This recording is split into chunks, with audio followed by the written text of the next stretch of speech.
Hello everyone, it's me, Thomas Fixter. Come to you with a video. Why small bosses make more employees communicate less, not more. Research shows less face time leads to increased creativity, better problem solving and higher productivity. If many of your employees have been working remotely, you're probably concerned about the loss of actual face time. Not just in terms of leadership,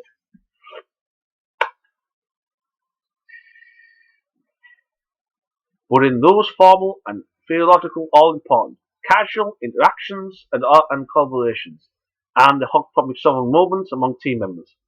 You know, little like when Mask runs into Mark in the hallway, he shares his struggles with a project and her outside perspective provides the breakthrough Mark especially needs. Fortunately, technology offers substitutes. Slack, Teams, Zoom, Trello, Asana, Clockwise, Countly, instant meetings, whether formal or informal mean interact, collaboration, instant problem solving, and instant creativity or not. For one thing, meetings are definitely overrated. One 2020 Virgin tech study found that meetings make people dumber.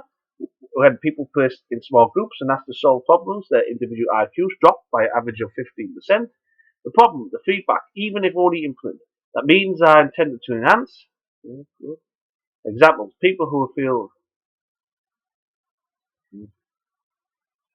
like a junior member of a group experience temporary decrease in IQ, as in most situations, confidence matters a lot. People feel their contributions will be valued, experience a temporary decrease in IQ, and people whose contributions have been criticised, however gently, experience a temporary decrease in IQ, which then causes the person to feel junior and that their contributions are less valued, making it even less likely they'll contribute meaningfully next time. In short, not only are large meetings a waste of time for most of the participants, large meetings make it extremely likely to get the best from most of the people who participate, especially when solving problems and concerned. A 2015 Boston College study explored the value of connectivity and information flow in large teams. 51 teams of 16 people each were given the same task to discover and piece together clues that would help prevent a fictional terrorist attack. Some teams had individuals share information with this entire team. Think one big group chat. Other chats require individuals to only share information with one or two other team members. Those individuals could then pass that information received to one or two more people if they chose. As you would expect, the mass communication teams did better at gathering and sharing clues, as a result, all had access to the same data, but then things fell apart. Instead of struggling to agree on common theory of how the attack would take place, you would assume more people naturally means more opinions. The opposite happened. Those teams quickly settled on one, usually incorrect theory. The problem wasn't diversity of opinion, the problem was groupthink. Because members of the less connected teams could collaborate as easy as they were likely to achieve a quick consensus, they had time to think, to create their own theories, brainstorm on their own, to kick around the refine ideas with one or two people before passing them to an entire group. As the research is right, dense clustering encourages members of a network to generate more diverse information, but discourages them from generating diverse theories. That is, clustering promotes exploration and information space, but decreases exploration and solution space. Or in non-research speaking, brainstorming initial problem solving is much more effective when people first come up with the ideas by themselves, or with one or two others. That will lead to greater diversity in ideas, better analysis of the pros and cons of those ideas, and much greater odds of the larger group eventually identifying the best idea. How to make your own team more effective?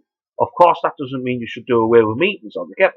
Information still must be shared, collaboration still must occur, problems still must be solved. Just be thoughtful about how you make those things happen. Consider holding one short daily all hands meeting to provide brief updates, status checks, etc. Creating digital bulletin boards, Trello MC, Flow, Asana, etc. So everyone on your team knows who's working on what and how it's going. Clustering meetings instead of spreading them throughout the day. So everyone can take advantage of large blocks of interrupted work time. Creating collaboration windows within which people are available for chats, calls, etc. Very few conversations need to happen right now. Too many people mistake urgent for important. Then your meetings will be more productive. And so your employees' engagement response.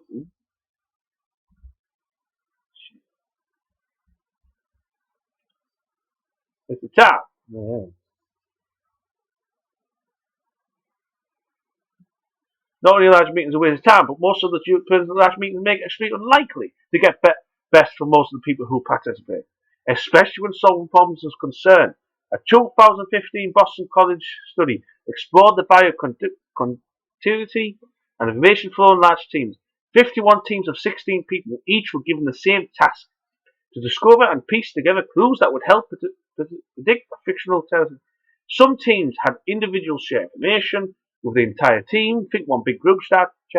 Other team members required individuals to only share information with one or two other team members. Those individuals could then pass that information received onto one or two more people if they chose. As you expect, the mass communication teams did better at gathering and sharing clues. As a result, all had access to the same data. But then things fell apart. Instead of struggling to agree on a common theory on how the attack would take place, you would assume more people naturally means more opinion. The opposite happened. Those teams quickly settled on one, usually incorrect theory. The problem was diversity of opinion. The problem was groupthink. Because members of less connected teams would collaborate as easy as they were likely to reach a quick consensus, they had time to think, to create their own theories, to brainstorm on their own ideas, to kick around the refined ideas with one or two people before presenting them to the entire group. As the researchers write, dense clustering encourages members of a network to generate more diverse information, but encourages them from generating diverse theories. That is, clustering promotes exploration of information space, but decreases exploration and solution space.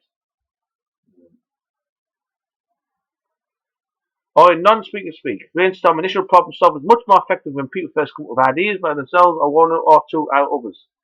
That will lead to greater diversity in ideas, better answering the pros and cons of those ideas.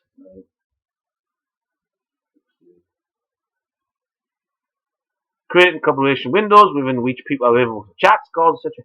Very few conversations need to happen like that. Too many people mistake urgent for important. Then your meetings will become more unproductive, and so your employees' engagement and responsibilities aren't created by connectivity. Ownership starts with a feeling of control, independence, and authority.